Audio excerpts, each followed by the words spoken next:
De acordo com os historiadores, a perícope da mulher adúltera é um acréscimo posterior aos evangelhos. Isso consta inclusive em notas de rodapé das Bíblias católicas. Protex já a desconsideraram por isso. O que pensar sobre isso? Muito boa pergunta. O que é a perícope da mulher adúltera? É aquela passagem do que Jesus escreve com a areia no chão e fala assim: quem não tiver pecado, que atire a primeira pedra. Tá ligado, né? Alguém pode só me lembrar onde é que ela tá na Sagrada Escritura? Porque eu não vou lembrar agora, porque a passagem de cabeça eu não vou lembrar, saca? Eu acho que tá no Evangelho de João, se não me engano. João 7. 53. Beleza. João 7, versículo 53, tá? Aqui, a mulher adulta. É João 8. Aí ele vai ter uma nota de rodapé aqui, e aí eu tô lendo aqui na Bíblia de Jerusalém, tá bom? Por que eu tô fazendo isso? Porque eu quero mostrar esse rodapé que o Mateus citou aqui, tá? É João capítulo 8, e aí ele tá escrito assim, nota de rodapé número H. Ele fala assim: esta perícope, que é o 7:53, até o 8, versículo 11, omitida nos mais antigos documentos, né, versões e padres da igreja, colocada alhures por outros, deixa transparecer o estilo sinótico e não pode ser de São João. Poderia ser atribuída a São Lucas, e sua canonicidade, seu caráter inspirado e seu valor histórico, no entanto, não sofrem contestação. Ok. O que acontece? Os textos mais antigos que nós temos dos evangelhos de João e de Lucas não constam com essa história. Essa história não tá? Eu já falei isso, inclusive, agora, acho que quinta-feira passada eu falei, saca? Ou foi no Instagram que eu falei sobre isso. Eu falei sobre isso agora recente, tem nem uma semana. Não tem essa história. Você não encontra ela se você pesquisar nas histórias, nos padres da igreja. Essa história não tem. Ela apareceu ali por meio do século IV, século III, ela apareceu, tá bom? No meio dos textos. E aí, quando ela aparece e ela começa a dançar dentro da escritura. Ela começa a aparecer num lugar ou em outro. Então você tem você tem Bíblias que ela tá no Evangelho de João e tem Bíblias que ela tá no Evangelho de Lucas. Essa história ela fica sambando de lugar, você não sabe onde é que ela tá especificamente, certo? Então sim, é muito provável, já quase um consenso histórico, que esse texto aqui ele entrou posteriormente ao texto, tá? E provavelmente ele não é nem de João. Se for de alguém, ele é de Lucas, né? Devia estar lá no Evangelho de Lucas. Mas ficou em João e pacificou-se em João. Aí, as pessoas elas olham para isso. E aí, o que as pessoas descobrem com essa informação? Elas podem ter ali crises de fé. Ela olha e fala assim: poxa, mas aí tá tudo perdido. A Bíblia não é o que eu tava pensando. O trem foi pelo amor de Deus, né? Foi acrescentado depois. Então, nossa, isso aqui não faz sentido. É tudo uma farsa, rasga as vestes, né? Sai da igreja, vira ateuzinho de internet. E não. Esse pensamento, ele é um pensamento muito imaturo da fé. E agora eu quero trabalhar um pouco os motivos desse pensamento ser imaturo, tá bom? Para vocês poderem entender. Primeira coisa, de fato, existe um trecho que foi acrescentado posteriormente. Porém, eu vou falar além, eu vou falar uma coisa que talvez você nem saiba, tá? Você tá vendo que o rodapé da Bíblia de Jerusalém tá falando essa informação? Praticamente todo bom exegeta católico, teologia católica, tá? Praticamente todo bom exegeta sabe disso. Isso não é omitido pela igreja, tá no rodapé da Bíblia de Jerusalém, tá nos cursos de exegese bíblica, tá nos cursos de história bíblica, pacificado em todas as faculdades católicas do mundo. Todo mundo que estuda a Bíblia sabe disso. E ninguém perde a fé por conta dessa informação. Por quê? Vou dar agora a informação mais cabulosa. É muito provável que o Evangelho de João não tenha sido escrito por João. Você sabia disso? É muito provável também que o Evangelho de Lucas não tenha sido escrito por Lucas. Nem Mateus e nem Marcos. Por quê? Porque nós cometemos um erro, que é um erro que a gente chama de anacronismo, que é olhar para as realidades com a nossa visão de hoje, certo? A gente não transporta o nosso pensamento para as premissas da época. Isso faz com que a gente crie aberrações lógicas. Vou explicar. O erro está em você pegar o texto da Sagrada Escritura e ler como você lê uma carta do Bento XVI. A do Bento XVI, nós sabemos a sua origem, nós sabemos quem foi que escreveu, nós sabemos como ele foi escrito. E ele já tem lógica e estruturas próprias do nosso tempo. Nós vivemos uma época dominada pelo método científico. Então nós olhamos para as realidades, para os textos, e nós queremos evidências palpáveis e concretas daquilo que nós estamos lendo. Então a gente gosta muito de artigo científico, né? Então pesquisadores descobriram que esses vídeos eles viralizam muito, né? Pesquisadores em Israel descobriram que não sei... E aí a gente fica embebido por esse pensamento empirista, que eu falei na primeira aula lá de semana passada, muito empirista, sabe? E transporta isso pro evangelho. Meu querido, deixa eu contar um negócio pra vocês. Quando você pega a Bíblia, você tá lendo um texto que tem pelo menos 2000 anos que ele foi escrito. As pessoas que escreveram esses textos estão diametralmente longe da nossa visão de mundo. Diametralmente significa que estão no outro oposto. Estão completamente alheios à nossa visão de mundo, aos nossos valores de como um texto precisa ser escrito. Então os evangelhos, primeiro, os historiadores acreditam que o primeiro a ser escrito foi Marcos. E muito provavelmente eles foram escritos por mais de uma pessoa. O evangelho de Marcos foi escrito por mais de uma pessoa. Você faz isso por literatura comparada. Existem várias formas e técnicas científicas de identificar isso. Então, o que nós estamos vendo ali, muito provavelmente, há trechos que foi Marcos mesmo que escreveu. Há trechos que são outros discípulos de Pedro que escreveram. E há trechos que são discípulos de Marcos. Então, o que os cristãos faziam? Eles pegavam e pensavam da seguinte forma. Existe um texto, uma história que fala de Jesus. Então, vamos lá. Marcos foi lá e escreveu. Talvez Marcos escreveu uma página ou duas, certo? Aí eles têm esse pergaminho lá. Aí eles olham esse pergaminho e aí aparece um discípulo de Marcos. Aí eles estão lá conversando, estão lá em Roma conversando. Aí o discípulo de Marcos era discípulo de Pedro, tá? Então o discípulo de Marcos vira e fala assim, nossa, quando a gente se encontrava com Marcos, ele contava uma história que era muito boa, que era isso.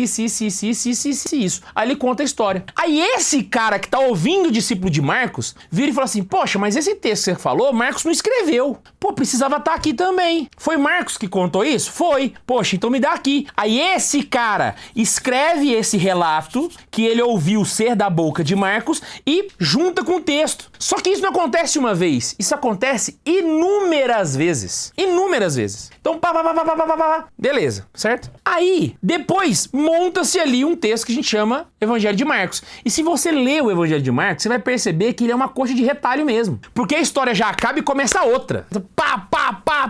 Ele não tem um fluxo orgânico, sabe? É como se tivesse literalmente pegado escritos de pessoas que relataram o que Marcos contava, o que Pedro contava, e fizeram um compilado e juntaram ali. Isso, inclusive, tá na própria escritura. Eu vou mostrar pra vocês. Isso, inclusive, tá na própria Bíblia. Isso aqui é maravilhoso, velho. Olha lá, o Evangelho de Marcos, ele não é o primeiro. O Mateus é o primeiro. Só que o Evangelho de Marcos tá aqui. E aí, olha só. Olha só o que tá no Evangelho de Lucas. No prólogo. O Evangelho de Lucas, capítulo 1. Capítulo 1, versículo 1. Lucas começa o texto dele escrevendo isso. Inclusive, esse é um dos trechos que a gente sabe que provavelmente foi de Lucas. Ele fala assim, ó. Visto que muitos já tentaram compor uma narração dos fatos que se cumpriram entre nós, conforme nos transmitiram os que desde o princípio foram testemunhas oculares e ministros da palavra. Conforme nos transmitiram os que desde o princípio foram testemunhas oculares, ele está se referindo aos apóstolos e aos discípulos que seguiam Jesus, porque nem todo mundo é entre os 12, tem uns 72 também. Além de 72, teve gente que não era nem discípulo, mas viu e conta a história. Ele está falando deles aqui. Foram testemunhas oculares e ministros da palavra. Esses ministros da palavra são pessoas que não são testemunhas oculares, mas receberam a fé dos apóstolos. Então o que São Lucas está falando aqui é exatamente dessa quantidade de compilados que era passado na mão das pessoas. Aí ele fala, a mim também pareceu conveniente, após a curada investigação de tudo desde o princípio, escrever de modo ordenado, ilustre Teófilo, para que verifiques a solidez dos ensinamentos que recebestes. Aqui nós temos duas referências, a B e a C. Aí ele vai explicar, ele vai falar assim, o B, né? Já visto que muitos, ele vai dizer, né, enfático, com o sentido de vários, a respeito dessas narrativas que Lucas conhece e utilizava. Ver a introdução ao Evangelho de Lucas na página 1669, que ele está citando aqui o próprio Evangelho, a introdução que ele coloca aqui. E aí ele talvez, a palavra talvez que ele coloca aqui, né? A mim também pareceu conveniente, posso fazer a decisão de tudo desde o princípio. Aí, ou talvez das informações que te foram transmitidas. Neste caso, Teófilo não seria cristão que se procura confirmar na fé, mas alto funcionário que se deseja que fique bem informado. Esse era o objetivo do texto. Ou talvez era um dos objetivos do texto. Então Lucas está dizendo isso aqui, que existia essa prática de várias pessoas escrevendo e tomando nota. Aí, o que os historiadores vão dizer? Você tem o Evangelho de Marcos, que foi o primeiro a ser montado. A gente sabe ali por conta das origens que a gente pega que um puxou de outro, que etc e tal. Quando você vai estudar os textos mais antigos dos evangelhos, e aí nós não temos o evangelho completo, tá? Os mais antigos, que datam ali do século 1, 2, 3, são fragmentos desses textos. A gente pega esses fragmentos e identifica trechos que são idênticos. Idênticos. Mas idênticos no sentido de ter a vírgula no mesmo lugar. É claro que não tinha vírgula, tá, gente? É só pra vocês poderem entender que eu tô falando de letra por letra. Então tem textos de Lucas e João que é letra por letra igual. Tem texto de Mateus e Lucas que é letra por letra igual. Ou seja, não é possível, historicamente, que esses dois trechos tenham sido escritos da cabeça da pessoa. Obviamente ele copiou de algum lugar. E ainda diria mais, os estudos bíblicos eles são tão avançados que a gente consegue perceber, inclusive, que além de Marcos, é bem provável que existia um segundo texto, que é um texto que também serviu de inspiração, que nós não temos acesso a ele hoje, esse texto se perdeu na história, que os historiadores chamam de fonte Q. Essa fonte Q, ela é tão estudada por literatura comparada que os historiadores conseguem descrever como que ele era, o texto. O estilo que ele estava escrito, mesmo que a gente não tenha acesso ao original, somente por literatura comparada. Percebe? Então, era comum que isso acontecesse. Isso aconteceu com todos os evangelhos. Tá? Então você tem trechos de Marcos no Evangelho de Marcos, mas tem trecho que não foi Marcos que escreveu, como eu dei o exemplo aqui. A mesma coisa acontece com Lucas, com João e com Mateus. Então todos os evangelhos são compilados, e se você for analisar, gente, somente as cartas de São Paulo fogem dessa regra. Na Bíblia inteira, só as cartas paulinas fogem dessa regra. O resto, tudo foi desse jeito. O Gênesis foi assim. O livro de Provérbios, ele é uma coxa de retalho de ensinamentos do povo judeu, do povo de Israel. Só as cartas paulinas é o que a gente tem ali uma evidência que foi São Paulo mesmo que escreveu. O resto, irmão, a gente tem ali uma coxa de retalhos. Aí fica a pergunta. Peraí, Guilherme, então a Bíblia não é válida, porque a Bíblia tá mentindo. Não, ela não tá mentindo. Porque os povos que escreveram e colocaram dessa forma, eles não tinham o interesse de enganar ninguém quando eles estavam fazendo isso. Era a forma com a qual eles produziam o texto na época. Esse é o primeiro passo. E segundo, agora é a hora de brilhar. Agora é a hora que eu vou... Nossa, agora eu vou... A autoridade bíblica não se encontra na sua evidência histórica. A autoridade bíblica não se encontra na sua evidência histórica. Eu vou repetir. A autoridade bíblica não se encontra na sua evidência histórica. Porque você não tem registro arqueológico de nada que está sendo escrito aqui. Se você for pautar a tua crença na Bíblia em relato histórico, a Bíblia é a palavra de Deus porque o historiador X falou isso. Você não vai conseguir. Não é objetivo da história provar que a Bíblia é palavra de Deus. E ela nunca vai nem conseguir fazer isso. A autoridade espiritual da Sagrada Escritura, o que faz a Escritura ser palavra de Deus, e agora se tiver evangélico me assistindo, grava isso que eu tô falando, tá bom? Isso aqui eu vou falar assim com todo... A evidência não tá no concílio de... Ai, cara, esqueci, é com J. Que é um concílio judaico, que só decidiu o cânon do Antigo Testamento. O que faz a Bíblia ser palavra de Deus é uma única coisa. Uma única coisa e nada além disso. O que faz a Bíblia ser palavra de Deus é o fato da Igreja Católica dizer que é. Só.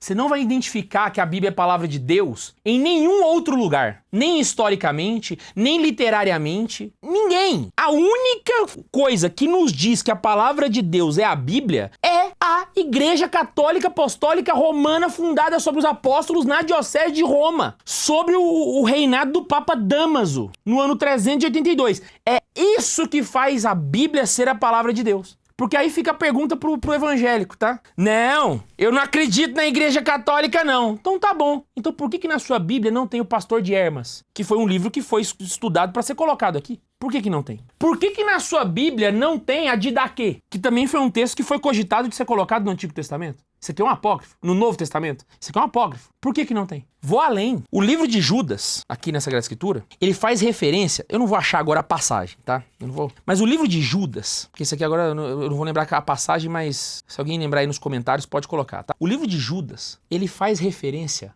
ao livro de Enoque. E o livro de Judas diz na Sagrada Escritura que o livro de Enoque é um livro que deve ser lido pelos cristãos. O livro de Judas faz referência, fala que deve ser lido pelos cristãos e ainda deixa subentendido que o livro de Enoque é de inspiração divina. Por que que a tua Bíblia não tem o livro de Enoque? Se a própria Bíblia diz que tem que ter. Agora eu quero o evangélico respondendo a essa. Por que que a sua Bíblia não tem o livro de Enoque? E o livro de Enoque é do Antigo Testamento, viu? Ele estaria no Antigo Testamento. Por que que ele não tá lá? Se a própria Sagrada Escritura diz que tem que estar. Porque quem define o que é palavra de Deus ou não, querido, sempre foi a Igreja Católica Apostólica Romana. Sempre foi. O livro de Enoque não está na sua Bíblia porque a Igreja Católica Apostólica Romana decidiu que não era para estar. Entendeu? O livro de Daquê não está na sua Bíblia porque a Igreja Católica Apostólica Romana decidiu que não era para estar. O pastor de Hermas não está na sua Bíblia porque a Igreja Católica Apostólica Romana decidiu que não era para estar. E não existe outra evidência. Não existe... A origem da autoridade bíblica não tem outro lugar. Não tem outra fonte. Você crê que isso é palavra de Deus porque a Igreja Católica falou que é. E aí, quando você vai lá em João 7:53, você tem um texto que é a perícope da mulher adúltera, que foi acrescentado posteriormente. E aí, a Bíblia de Jerusalém vai colocar sua canonicidade, seu caráter inspirado e o seu valor histórico, no entanto, não sofrem contestação. Por que que não sofrem contestação? Porque a Igreja Católica Apostólica Romana te disse que esse trecho precisa ser estudado pelos cristãos e ele é divinamente inspirado. Só por isso. E não é só a perícope da mulher adúltera. A Bíblia inteira é assim. A Bíblia inteira é assim. Por isso que a canonicidade não tá. A canonicidade não é questionada. Por quê? Porque quem dá a autoridade da Bíblia, quem fala o que é cânon bíblico ou não, é a Igreja Católica. Sempre foi. Entendeu? Entre os cristãos sempre foi. É a igreja que define o que é cânon e o que não é cânon. E aí, se a Igreja Católica virou e falou assim, essa perícope é cânon, é divinamente inspirado. O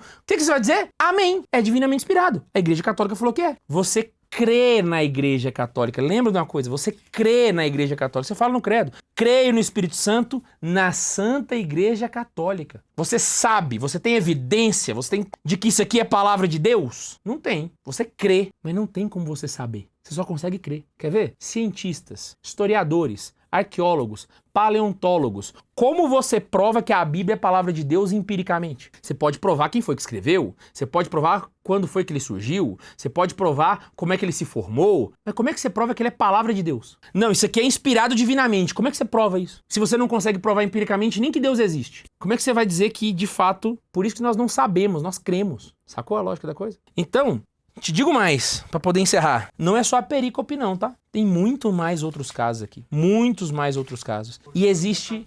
Hã?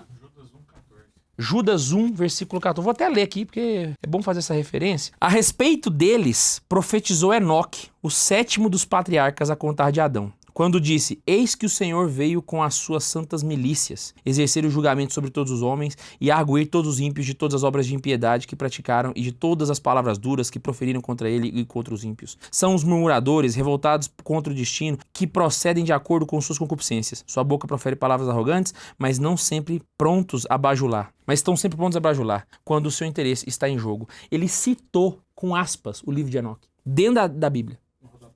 Tá citando, né? No rodapé tá aqui, ó. Aqui também vai citar, saca? Aí ele tá citando aqui, ó. Nos apócrifos judaicos, os anjos são frequentemente simbolizados por estrelas. O livro de Enoque. Que é exatamente... Aí ele tá falando da citação, várias citações aqui. Na Jerusalém ele amplia aqui, e todos citando o apócrifo judaico do livro de Enoque. Que não tá na Bíblia de ninguém, mas Judas cita. Então, gravem isso, tá, gente? O que pensar disso? Pô, é verdade. E a sua fé se abala por isso? Deixa eu te contar. A quantidade de teólogos que sabem dessa informação e a fé deles passou... Tá bom. A quantidade de teólogos, assim, é a casa das dezenas dos milhares, das centenas dos milhares. Todos os papas sabem disso. Todos os bispos sabem disso. Você tá sabendo disso agora. Tá na rodapé da Bíblia de Jerusalém. Não é nada secreto. Não é nada que o Vaticano não quer que você saiba. É público, cara. É público. E ninguém se abala por isso. Exatamente por conta das premissas que eu passei aqui pra você. A palavra de Deus está na Bíblia porque a igreja diz que é. E não existe outra forma de se atestar isso, ok? Então, é isso, galera. Pergunta maravilhosa. Rendeu ali, ó, metade da live. Mas, ó, Mateus, pergunta sim, pergunta cheirosa, pergunta gostosa. Que é isso? Salve de palmas aí, ó. Essas perguntas que eu quero. É disso que eu quero, saca? O Gustavo Souza Corrêa falou, fonte Q, não se tem provas dessa tal fonte Q. Não, não tem prova, porque você não tem ela. Eu falei isso no vídeo, você não tem ela, entende? Você especula, saca? E é bem provável que ela exista por várias evidências, por especulação. Esse pessoal da ciência que esquece da filosofia. A falta de evidência material não significa que falta evidência especulativa, tá? Entende? O seu filho não precisa falar que ele roubou o doce da Bombonier. A boca dele suja de chocolate já te diz bastante coisa, entendeu? Você não precisa de alguém falando lá. Inclusive o Arthur respondeu muito bem embaixo, cara. Bem embaixo mesmo. Olha lá, o Arthur falou, a gramática e a literatura são diferentes. Então sim, no sentido humano, no sentido de expressão divina, de modo algum a Vulgata de São Jerônimo é o texto base sem erros doutrinários. Isso aí, então é isso. Na escritura porque a igreja nos diz. O Gustavo Benevides falou, eu não creria nas escrituras se não me levasse a autoridade da igreja. Essa frase de Santo Agostinho, ela é um baluarte, entende? Em nenhum momento, no credo apostólico, a Bíblia nem é citada. Já parou pra pensar nisso? Você não fala que você crê na Bíblia. Você fala que você crê na igreja. Eu creio na igreja. E é por conta disso que eu creio na Bíblia. Porque a igreja me mandou crer. Então, creio no Espírito Santo na Santa Igreja Católica. Ele não fala creio no Espírito Santo na Santa Bíblia, na Sagrada Escritura, não. Espírito Santo na Santa Igreja Católica. E é nela que nós cremos. E se ela falou que era a palavra de Deus, eu creio. Palavra de Deus. Sacou?